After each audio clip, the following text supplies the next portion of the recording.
Selamat pagi, teman-teman. Selamat berjumpa kembali dalam pelajaran agama Katolik bersama Pak Sandi.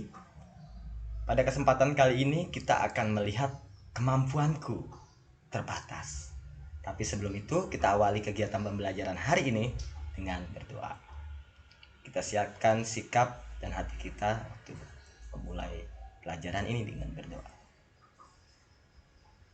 Marilah berdoa dalam nama Bapa dan Putra dan Roh Kudus. Allah Bapa yang Maha Kuasa, kami bersyukur karena Engkau senantiasa memberikan kami anugerah dalam hidup ini. Dan sekarang kami ingin menyadari keterbatasan-keterbatasan yang ada pada diri kami. Tuntunlah kami dalam pembelajaran kali ini agar kami mampu bersikap atas keterbatasan yang kami miliki. Terpujilah namamu, demi Kristus Tuhan dan pengantara kami. Dalam nama Bapa dan Putra dan Roh Kudus. Amin. Baik teman-teman, kita masih ada dalam bab 1 ya. Dalam bab 1, kemudian di bab 1 di awal kita sudah berbicara tentang aku citra Allah yang unik. Kemudian sebagai citra Allah kita punya tugas dan tanggung jawab. Tugas dan tanggung jawab ini diberikan kepada manusia dan manusia diberikan kemampuan untuk memenuhi tanggung jawab itu ya teman-teman. Nah, akan tetapi manusia juga punya yang namanya keterbatasan diri. Itulah tema yang akan kita bahas pada pertemuan kali ini. Semoga ya pada pertemuan kali ini kita mengerti dan paham betul apa kekurangan-kekurangan yang ada pada diri kita, sehingga kita senantiasa memperbaharui diri, memperbaiki diri, bertobat. Ya, itu teman-teman. Kuncinya di situ ya. Tujuan atau sasaran yang mau dicapai adalah itu, supaya kita senantiasa memperbaharui diri, bertobat, menjadi lebih baik dari hari ke hari ya. Jangan sampai keterbatasan itu justru menjadi habitmu, menjadi sesuatu yang tidak kamu atasi, sesuatu yang tidak kamu istilahnya tidak kamu perbaiki seperti itu ya. Karena akan menyulitkan ketika keterbatasanmu ini tidak diperbaiki atau tidak diatasi, akan menyulitkan ketika kamu semakin berjalan dari waktu ke waktu menjumpai masalah. Nah, untuk itu apa sih keterbatasan yang aku miliki sebagai seorang pelajar, ya kan? Nah, di sini ada contoh ya. Contoh nih. Ada anak yang sangat pandai sewaktu SD, tetapi sekarang hanya menjadi pengamen jalanan karena orang tuanya tidak mempunyai biaya untuk menyekolahkan dia. Nah, ini keterbatasan ya. Anak itu punya skill, punya kemampuan untuk belajar yang baik ya kan, akan tetapi terbentur dengan situasi bahwa orang tuanya tidak mampu ya kan untuk membiayai dia ke sekolah. Nah, ada juga anak keluarga kaya dan serba kecukupan, tetapi sekarang hanya menjadi pedagang asongan karena malas sekolah dan sering tidak naik kelas. Ada juga orang kaya ya kan yang akhirnya terlena dengan kekayaannya dari kecil sampai dia dewasa ya. Dia selalu menikmati kekayaan orang tuanya, tapi dia sendiri tidak mau mempersiapkan masa depannya dengan mengikuti sekolah, belajar, lalu kuliah ya kan. Akhirnya justru dia menjadi pedagang asongan, hidupnya hancur. Nah, ada juga yang seperti itu ya kan. Ada fasilitas tetapi keterbatasan diri untuk memanfaatkan fasilitas itu tidak digunakan dengan baik. Nah, ada juga anak yang pandai dalam pelajaran tetapi di sekolah tidak punya teman karena ia memiliki sifat pemalu dan kurang bergaul. Nah, setelah menyimak beberapa contoh kasus ya, susunlah daftar pertanyaan sehingga kamu memahami makna keterbatasan yang dimiliki manusia. Berdasarkan contoh-contoh tersebut, tulis dan uraikan keterbatasanmu dalam tabel berikut. Nah, kalau ini kan contoh ya teman-teman ya, keterbatasan ya. Ada anak yang mau sekolah tapi nggak punya uang, ya kan? Ada orang kaya tapi malas, ya kan? Terus ada orang pintar tapi pemalu, kurang bergaul, nah, tertutup, ya kan? Nah, silahkan teman-teman tuliskan keterbatasan yang teman-teman miliki di sini ya. Beberapa keterbatasan teman-teman miliki, dan uraikan ya. Uraikan maksudnya jelaskan ya. Misalkan contoh, kita dari contoh ini aja. Contohnya, keterbatasanku adalah biaya. Kita pakai yang contoh yang A ya. Contoh yang A. Keterbatasanku soal biaya sekolah gitu, biaya sekolah. Nah, di sini bisa uraikan. Aku ingin sekali sekolah,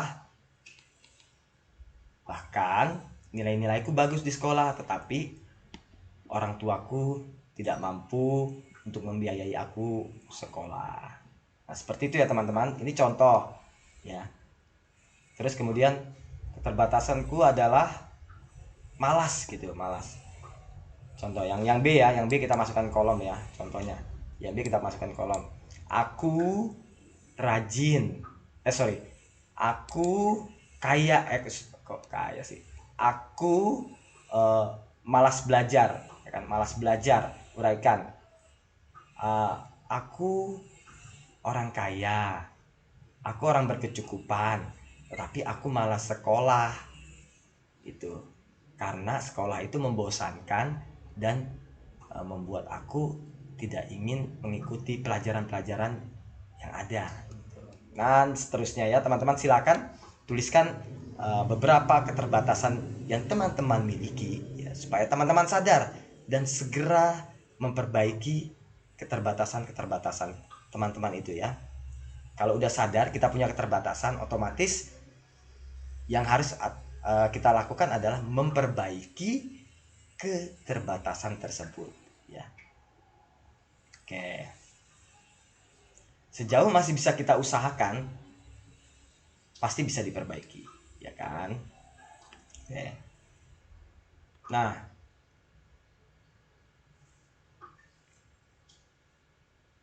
kemudian silahkan dilanjutkan pertanyaan yang ini, nomor 1 dan nomor 2 ya. Silahkan, nanti kalian baca sendiri. Jadi tugasnya yang pertama ini, kolom biru ini. Setelah itu pertanyaan yang ini. Nah, setelah kita mengetahui keterbatasan dalam diri kita, ya kan? Sikap apa yang harus kita bangun untuk menghadapinya, untuk menghadapi keterbatasan diri itu? Sikap apa, teman-teman? Oke. Di sini ada cerita inspiratif. Silahkan teman-teman baca ya. Silahkan teman-teman baca. Semoga Semoga cerita ini mampu menuntun kita untuk bersikap sebagaimana seharusnya menghadapi keterbatasan. Oke. Nah, untuk membuktikan kamu membaca dengan baik atau tidak, silahkan kerjakan nomor 1, 2, dan 3 ini. Ya. Oke. Jadi ini tugasnya ada 2. Ya kan? Dan yang terakhir, tugas terakhir adalah ini ya teman-teman.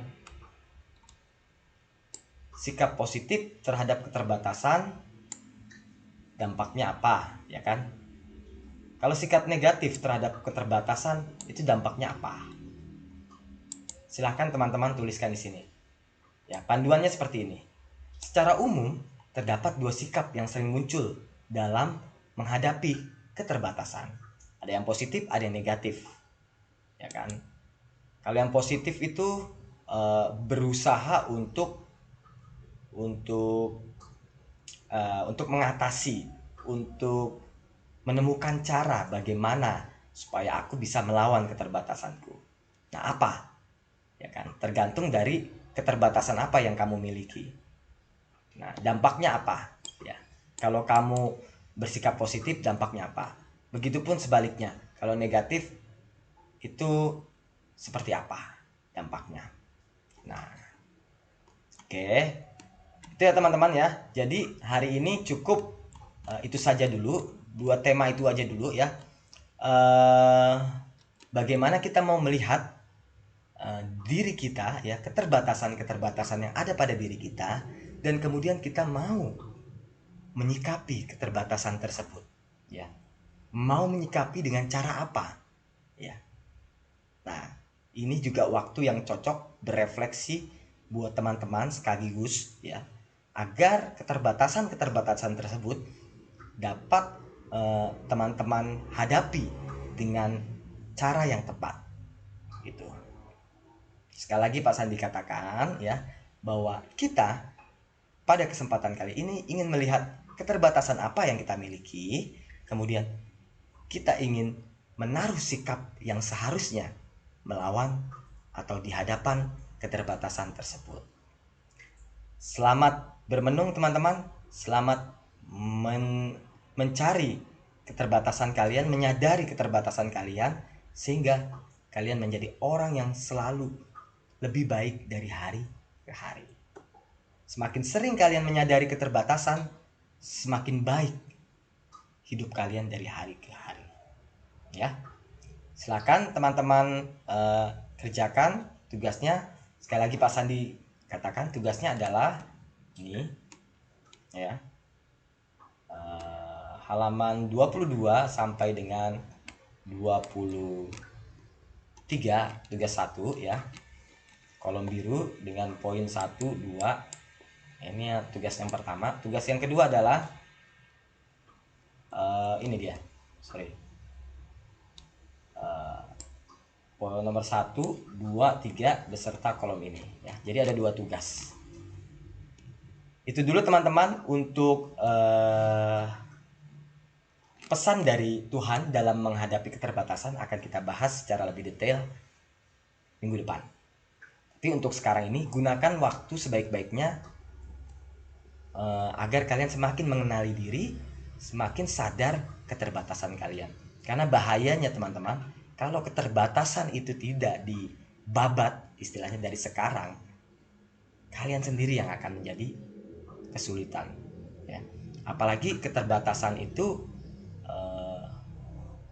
yang memang membuat kalian, atau yang sengaja kalian buat ya. Keterbatasan itu ya, aku orangnya males, aku orangnya mut-mutan. Nah, yang seperti itu kan harus teman-teman segera sadari supaya wake up, bangun, ya kan? Dan kerjakan semua tugas, kerjakan semua PR-PR yang ada di sekolah. Nah, pasti akan jauh lebih membantu teman-teman menjadi lebih baik dari hari ke hari. Sekian dari Pak Sandi. Selamat belajar, jangan lupa tugasnya. Jika sudah, mari kita tutup pembelajaran ini dengan berdoa. Dalam nama Bapa dan Putra dan Roh Kudus. Amin.